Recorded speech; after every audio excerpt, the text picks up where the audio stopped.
Hey guys, Daniel here and welcome back to the DanFam. Today we are going to be looking into who is Ash's best rival.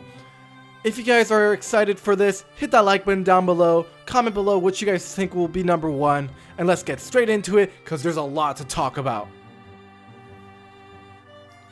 So let's start with the basics. Ash Ketchum is from Kanto. He's gone through so many different regions and has met so many different people.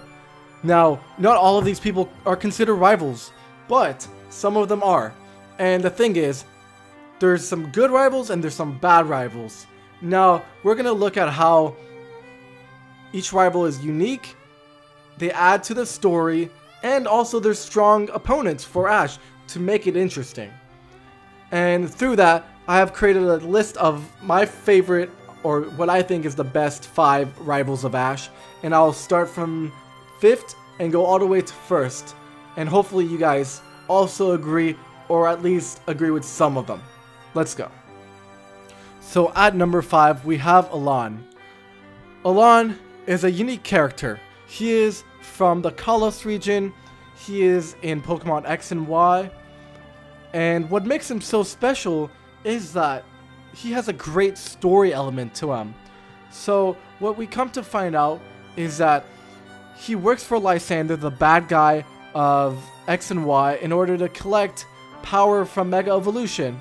He himself has a Mega Charizard X, who is, by the way, amazing and awesome. And he even has his own little mini-series where he's the main character of, and that's what Pokemon released before he actually appeared into the main anime, where the main anime and that side anime met up together, and he actually met Ash. He came across Ash, and from there on they had some great battles because Elan was interested in the Ash Greninja, and the fact that it was different but at the same time similar to Mega Evolution. So they had great battles. It also improved Greninja so much, so he added so much to the story, and at the end they had an epic battle in the Pokemon League. So in my eyes, it's like, what more can you ask for? He's awesome, he has a cool style, he has a Mega Charizard, and him and Ash are great rivals. Obviously, he is not a main rival you see throughout the series, so that is why I'm ranking him at number 5, even though he is really cool. Let's go straight to the next one. At number 4, we have Trip. Trip is from the Black and White anime, and he is from the Unova region, hometown of Novema Town. Now, I don't know how to pronounce that. Anyways, he is a solid trainer. He starts off his journey getting a starter, his Snivy, and battling Ash and defeating him. Now, this battle pisses me off so much because Pikachu has so much experience, and this was Snivy's first battle, but not considering all that, it shows that he had potential. Now, why did he want to be a Pokemon trainer? Well, growing up, he saw a battle of Alder, the Pokemon League champion of the region, and it inspired him to become one himself. And through that, he wanted to grow to be the very best. Now, Trip had a very diverse team, we could say. He had a Superior, he had a Tranquil, he had Frillish, he had Lampert, he had Vanillite, you know, not everyone's favorite Pokemon, and Kelder. Good types, not necessarily the best Pokemon, but they're pretty good. Now, another cool aspect about Trip is Trip was low-key racist. Now, hear me out.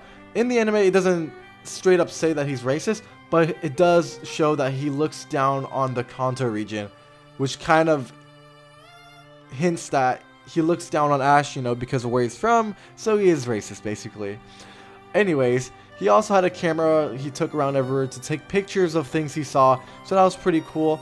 Overall, Trip is not super original, but he still provided a good rival to the series, unlike some of the more friendly rivals that weren't good, because there could be good friendly rivals, but just some of them don't work. But anyways, that was Trip. You know, he gets the number 4 spot, and let's go straight into the next one. And at number 3, we have Sawyer from the X and Y series. Sawyer, who is also from the Kalos region, received his starter, which was a Trico.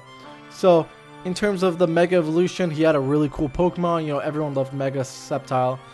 And he was different from a lot of the other characters.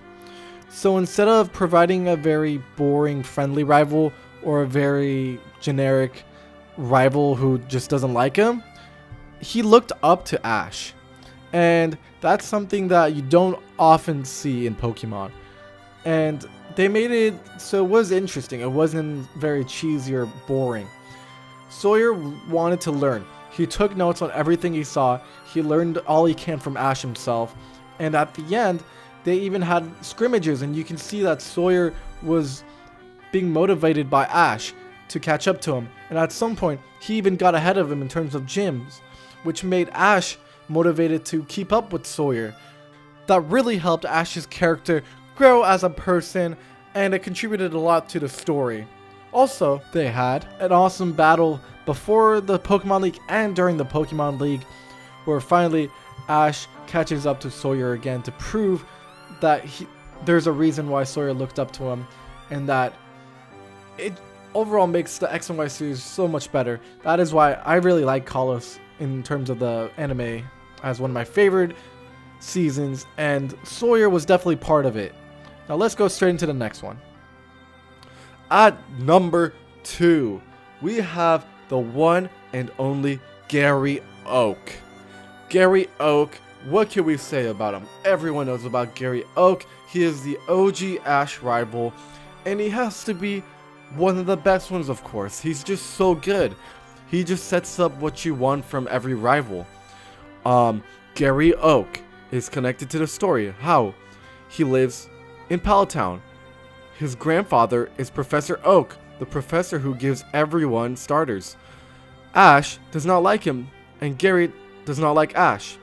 They have a great rivalry from the start. Gary is cocky. He has a team of hot babes all around him from the start who seem to disappear towards the end. I don't know what happened there. But Gary's always ahead of Ash. And this was motivation for Ash to catch up to Gary, because Gary would pull up and just flex his gym badges and skirt off. Now, what about his abilities? Gary is a great trainer. The fact that he went so fast through all these gym leaders proves that he's a good trainer. While Ash had to basically gain a couple gym badges without actually battling, Gary just won all those badges and went straight through. And the fact that he got to battle against Mewtwo is crazy, because he actually went up against Giovanni while Ash got to battle James and Jesse and Meowth. Anyways, Gary is just such a great trainer. Here's another reason why I like him. So, he doesn't just end in one season or one generation. He goes on into Johto.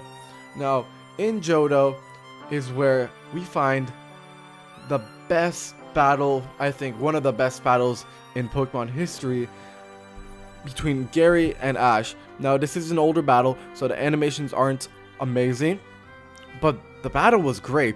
The Pokemon on Pokemon, awesome. At the end, Charizard versus Blastoise, woo, that was good.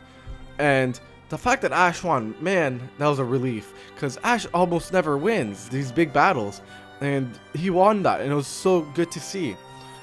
Another great thing was that at the end, Gary decided to become a professor like Professor Oak, and that's another cool thing about him.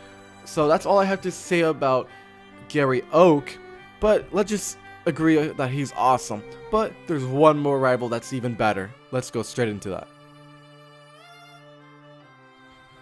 At number 1, we have Paul. Yeah, Paul is from the Sinnoh region. He's from Diamond and Pearl.